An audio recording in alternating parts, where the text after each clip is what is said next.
మొదటి నుంచి మీరు పార్టీ కోసం చాలా కష్టపడ్డారు. ఈ రోజు మీరు ఏదైతే అనుకున్నారో చంద్రబాబు నాయుడు అనే నేను అనే పదం ఎలా అనిపిస్తుంది?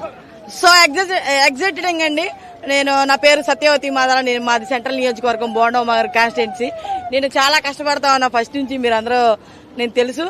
ఓకే, ఎలా అయితే ఈ మాట కోసం మేము 5 సంవత్సరాలు కాదు, అసలు ఎప్పటి నుంచో వెయిట్ చేస్తా ఉన్నాము. మా బాబు గారు నారా చంద్రబాబు నాయుడు అనే నేను అనే మాట కోసం ఇంకా మరికొద్ది క్షణాలు, ఇంకా 2-3 గంటల్లో మేము వినబోతా ఉన్నాం. మా రాష్ట్ర ప్రజలు వినబోతా ఉన్నారు. ఈయన పిలుపుకి అసలు ఆంధ్ర రాష్ట్రం ఎదురు చూస్తా ఉంది. 6 కోట్ల మంది ఆశాజ్యోతి ఎవరైనా ఉన్నారంటే ఒక్క నారా చంద్రబాబు నాయుడు గారు మాత్రమే. ఈ కూటమిలో పవన్ కళ్యాణ్ గారికి కూడా మేము ధన్యవాదాలు తెలియజేసుకుంటా ఉన్నాం. అలాగే పవన్ అన్న, నీకు 21-27 వచ్చినాయి, ఐఎమ్ సో హ్యాపీ. అలానే కూటమిలో 164 స్థానాలు సంపాదించుకున్నందుకు మాకు చాలా గర్వంగా ఉంది. ఒక తెలుగుదేశం పార్టీ కార్యకర్తగా నేను అసలు చాలా గర్వపడతా ఉన్నాను. ఈ ప్రజలకి ఇంకా ఇకపై సుపరిపాలన అందించే విధంలో చంద్రబాబు నాయుడు గారు కానివ్వండి, కూటమి నాయకులు కానివ్వండి, అందరూ ప్రజలకి న్యాయం చేసే విధంగా పరిపాలిస్తారని మేము గట్టిగా నమ్ముతా ఉన్నాం. Thank you so much. ఓటమి అసలు ఆయన ఏం చేశాడండి? అసలు ఏం చేశాడు? ఫెయిల్డ్ ముఖ్యమంత్రి అంటే ఆయనే అనమాట. ఒక ఫస్ట్ ఆయన ప్రజా వేదిక కూలగొట్టిన కాడి నుంచి మనం చూస్తానే ఉన్నాం. కక్షపూరిత రాజకీయాలు, చంద్రబాబు నాయుడు టార్గెట్ చేయటం, అన్యాయంగా మా నాయకుడిని జైల్లో పంపించాడు. మేము ఊరుకోం. గుర్తుపెట్టుకో జగన్మోహన్ రెడ్డి, నీకు చర్లపల్లి జైలుకి నువ్వు వెళ్ళబోతా ఉన్నావు. నీ లోకేష్ బాబు దగ్గర రెడ్ బుక్ ఉంది, రెడ్ బుక్ మర్చిపోద్దు. ఇంకా మొదలెడదామా అని మొన్న అన్నాడు మా అన్న. మేము మొదలెడతాం. మేమే అసలు ఊరుకోం. జగన్మోహన్ రెడ్డి జైలుకి పంపించేదాకా మేమే నిద్రపోం కార్యకర్తలం. జగన్మోహన్ రెడ్డి గుర్తుపెట్టుకో, ఇక నీకు రాజకీయ భవిష్యత్తు లేదు. మా నాయకుడు, మా పవన్ స్టార్ గానీ ఇదే ఒక మరి మీ నాయకత్వాన్ని పాతాళలోకి తొక్కేశాడు మా పవన్ అన్న, మా చంద్రబాబు నాయుడు గారు. మా కార్యకర్తలు అందరం కలిసి గుర్తుపెట్టుకో, బాధ్యత రాబోయేది జీవితకాలం టీడీపీనే ఉంటుందని మేము గట్టిగా ప్రగాఢంగా నమ్ముతా ఉన్నాం.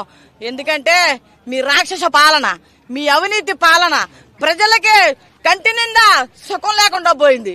ఏంటి, ప్రజలు బిక్కుమంటా ఉన్నారు. పోయిన గత 5 సంవత్సరాల నుంచి ఈ ఎన్నిక అవటం మొదలు అందరికి చక్క చిరునవ్వు చూస్తా ఉన్నాం. మేము చాలా ఆనందంగా ఉన్నాం.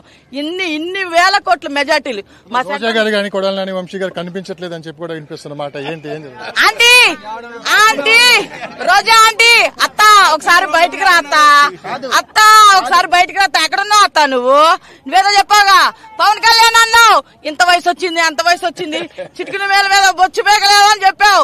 నీ అనుభవం నువ్వేంటి? జీవితకాలం నువ్వు ఇంట్లో కూర్చోవాల్సిందే, నువ్వు జబర్దస్త్ చేసుకోవాల్సిందే. ఆ టీవీలో కూడా నిన్ను రానివ్వరో నాకు తెలిసి. అత్త నువ్వు ఎక్కడున్నావు? డైమండ్ రాని, నువ్వు బయటికి రా అమ్మా. నీకు కౌంటర్ ఇవ్వాలనిపిస్తుంది ఇప్పుడు, నువ్వు బయటికి రా. దాక్కున్నావా? 10 సార్లు వెళ్ళి కొండకెళ్ళి నువ్వు మర్చిపోనట్టున్నావు. వెంకటేశ్వర స్వామికి గుండు కొట్టించినా, గుండు కొట్టిలా వెంకటేశ్వర స్వామికి నీ కోపం వచ్చింది అనమాట. నగర ప్రజలు నున్న గుండు కొట్టి పంపించారు రోజా అత్త నీకు. అత్త గుర్తుపెట్టుకో, ఇక నువ్వు కోలుకోలేని దెబ్బ నగర ప్రజలు గాని మా కూటమి నాయకులు గాని మీకు ఇచ్చారు. వారు వన్ సైడ్ టీడీపీ. వై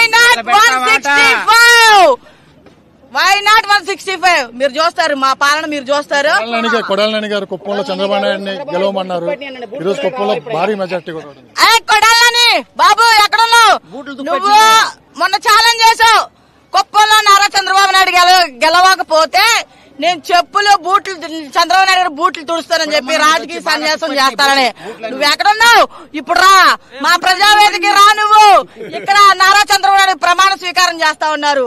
మర్చిపోయాను, పాలిష్ వచ్చేటప్పుడు పాలిష్ తెచ్చుకొని రా. నువ్వు పారిపోయారా? నిన్న మా నాయకులు కోడిగుడ్లతో సన్మానం మీకు సరిపోదు, కోడిగుడ్లతో సన్మానం మీకు కాదురా. రోడ్డు మీద గుడ్డలు ఇప్పించి తండ్రి తరమి కొడతా అని చెప్పేసి సందర్భంగా మేము తెలియజేసుకుంటాను.